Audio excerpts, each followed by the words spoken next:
छोटी बहू। सच सच बता, क्या बात है? क्या होगा माँ उससे? अगर बता भी देगी सब कुछ सच सच तो क्या हम बचा पाएंगे इसको? प्लीज मैं आपको बता रहा हूँ, आप ना मुझे इस सारे पचड़े से दूरी रखिएगा। और वैसे एक बात बताऊं, इसके ससुराल वाले भी सब अच्छे ही लोग हैं। अब ये वहां पर उनको पता नहीं किस तरीके से क्या परेशान कर रही है, तो यही भुगते। दादा, मैं खुद नहीं चाहती कि आप इस झमेले में पड़े। आप लोग चिंता मत कीजिए, जो मेरी किस्मत में लिखा होगा ना, वो मैं सह लूंगी। आना, क्या किया तूने? क्यों किया ऐसे? क्या इज्जत रहेगी हमारे सबके सामने? क्या हो गया? आपके घर में पुलिस क्यों आई है?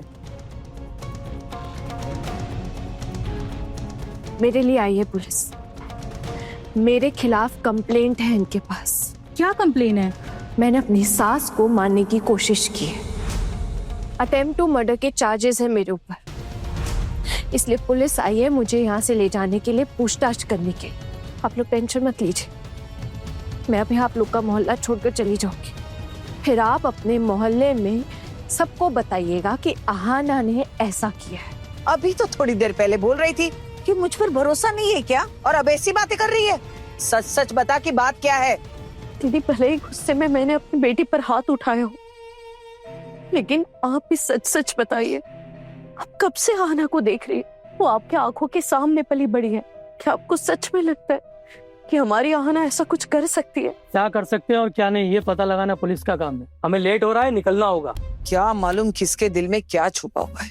क्या है ना, इसकी सास ने कॉलेज की परीक्षा देने से मना कर दिया है, और कुछ नाचने वाचने का भी जमेला था।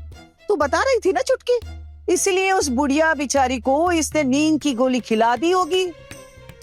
आप मुझे जाना होगा।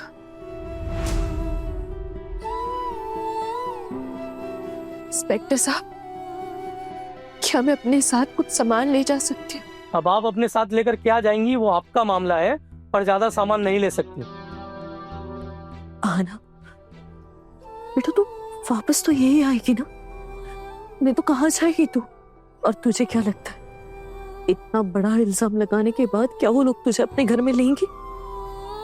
कभी नहीं। और अर्जुन बेटे ने भी मुझे कुछ नहीं बताया कि उन्हें इन सारी चीजों के बारे में पता भी है, या उनके गैर मौजूदगी में ये सब हुआ है। माँ, उनके गैर मौजूदगी में ये सब कैसे हो सकता है? मैं तो यहाँ उनके साथ ही आई थी ना, तो उन्हें सब कुछ पता ही होगा। लेकिन माँ, तुम तो अपनी बेटी को बहुत बुरा मानती हो ना। तुम तो यही समझती हो ना कि मैं सिर्फ सबके साथ बुरा ही कर सकती हूँ। अगर समझने की कोशिश की होती ना, तो समझ जाती कि तुम्हारे दामाद को सब पता था।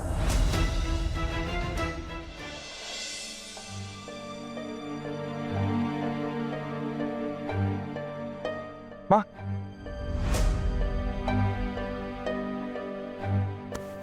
माँ सुनिए ना, आप ऐसे मुंह फेर के क्यों जा रही हैं? हाँ, मैंने टुकुन दादा को फोन करके सब बता दिया था कि मैं नहीं आ पाऊंगा। मैंने सफाई मांगी है तुझसे? नहीं ना? माँ, मैं सफाई नहीं दे रहा था, मुझे लगा मैं क्लियर कर देता हूँ बात। वैसे आप भी फोन कर सकती थी माँ, आपने भी मेरी खबर नहीं ली। बस कर अपनी ये बकवास, तेरे से गप्पे लड़ाने का समय नहीं है मेरे पास। माँ, मैं आपसे कुछ बात कहना चाहता हूँ। अच्छा हुआ आप लोग भी आ ही गए, आप भी सुन लेना प्लीज। मैं आप सबको एक बात साफ साफ कह देना चाहता हूँ, आहना पे जो इल्जाम लग रहे हैं वो बहुत ही बेबुनियाद इल्जाम। आहना ने ऐसा कुछ भी नहीं किया है। मुझे नहीं लगता कि आहना किसी का बुरा कर सकती। तो अपनी बीवी के गुणगान गाने आया है मेरे पास? सच में भाभी, एक ही रात में हमारे छोटू की तो बोलचाल ही बदल गई। जादू कर दिया उस लड़के ने इस पर तो। अरे तो क्या वो दवाई आसमान से टपक के आ गई बड़ी मामी के कमरे में, या फिर हम में से किसी ने वो दवाई रख दी जाकर? दादा, किसी ने तो दवाई वहां जरूर रखी है। मैं वहां नहीं था इसलिए मुझे नहीं पता किसने रखी, लेकिन मैं 100% श्योर हूं कि कोई वहां वो दवाई रख के गया था। लेकिन मैं ये मानता हूं कि आहना ऐसा नहीं कर सकती। तो फिर किसने किया? मुझे क्या पता माँ। तो क्या है ना, हम तो पराए हैं, हम पर ही इल्जाम थोप दे। इशिमुनी, आप बार बार ऐसी बातें क्यों कर रही हैं? और तो कोई नहीं बोल रहा ऐसा।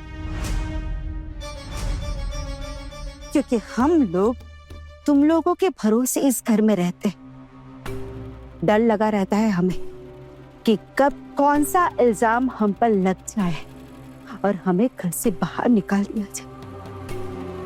क्योंकि वो दवाई सिर्फ मैं लेती हूँ, इसलिए मैंने ही रखी होगी वहां पर वो दवाई, और उस लड़की ने गलती से वो दवाई आपको खिला दी। लेकिन छोटू, मैं तुझसे पूछ रही हूँ, वो लड़की तो पढ़ी लिखी है ना, वो तो देखकर दवाइयां दे सकती थी ना भाभी को।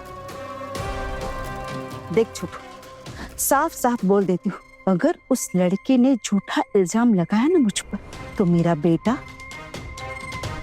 उस लड़की को छोड़ेगा नहीं। आप माँ चुप हो जाइए। अब कैसी बातें कर रही हैं? हम इतने सालों से बड़ी मामी के यहाँ रह रहे हैं, उनकी हर एक बात मानी है, हर एक नियम का पालन किया है हमने। हम ऐसा वाला क्यों करेंगे? अरे कोई बेवकूफ ही होगा जो ऐसा सोच सकता हो। नहीं, बेवकूफ नहीं, सियाना। कोई सियाना ही होगा जो ऐसा सोच सकता है, बेवकूफ तो नहीं। माँ, आप मुझे एक बात सच बताइए, क्या आपको सच में ऐसा लगता है कि आना ये सब कर सकती है? मेरे लगने ना लगने से क्या आना जाना है? ऐसे कितने दिन की जान पहचान है उस लड़की से हमारी? माँ, आना कैसी लड़की है ना, आप बिल्कुल नहीं समझ पाए। मैं बताता हूँ। इधर आई माँ, बैठी। माँ, आप आहाना के बारे में जो भी सोच रही है ना, बहुत ही गलत सोच रही। आहाना ऐसी लड़की नहीं है। कल जब मैं उसके मायके में रुका ना, तो मुझे पता लगा आहाना अपनी पड़ोस की एक दादी की देखभाल करने के लिए गई थी, और काफी देर तक उनकी देखभाल करती रही। और सिर्फ वो दादी नहीं, बल्कि आस पड़ोस के जितने भी लोग थे ना, अगर उनकी तबीयत खराब हो जाती थी तो आहाना तुरंत जाके उन्हें दवाई देती थी, उनका ख्याल रखती थी। आज तक कभी किसी ने कंप्लेंट नहीं की कि आहाना ने ढंग से ख्याल नहीं रखा या गलत दवाई दी। अब बताइए ना माँ, ऐसा क्या हो गया शादी के बाद कि वो ससुराल आके अपनी सासू माँ को गलत दवाई देगी? एक बार ठंडे दिमाग से सोच के देखिए। आप जो भी सोच रही हैं बहुत गलत सोच रही हैं। आना ऐसी नहीं है। मुझे लगता है तो अपनी बीवी के ख्यालों में कुछ ज्यादा ही खो गया है रे।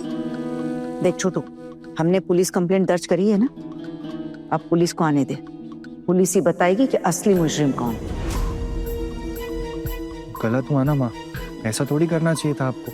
अब आप बताइए, पुलिस उसके मायके जाके उसको यहाँ लेकर आएगी, अच्छा थोड़ी लगेगा उसको? अब आप बताइए, कल को वो अपने मायके जा पाएगी? सिर्फ मायके ही नहीं, वो यहाँ पर भी नहीं आ पाएगी। क्या पता किसकी जिंदगी पर खतरा बनकर मंडराएगी ये लड़की। सुन छोटू, अगर तुझे उस लड़की के साथ रहना है ना, तो कहीं और जाकर रह, लेकिन इस घर में उस लड़की को बिल्कुल घुसने नहीं दिया जाएगा। बड़े पापा, प्लीज अब मेरी माँ से कुछ मत कहिएगा। मेरी माँ को इन सब के बारे में कुछ भी नहीं पता। मैं जानती हूँ कि मेरा आप लोगों के साथ और कोई रिश्ता नहीं है, और मैं कभी भी अब यहाँ वापस नहीं आऊंगी।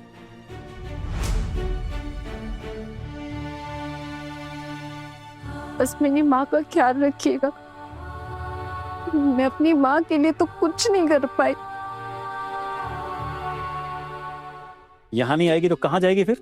मुझे लगता है कि इतना सब कुछ होने के बाद में तेरे ससुराल वाले तुझको एक्सेप्ट कर लेंगे। दादा, ससुराल वालों का तो पता नहीं, लेकिन इतना जरूर पता है कि मुझे मायके में भी कोई भी नहीं एक्सेप्ट करेगा। मैं देखती हूँ कि क्या करना है। तो क्यों इतना बातों को घुमा फिरा के बोल रही है? सीधा सीधा अपना गुनाह कबूल क्यों नहीं कर लेती?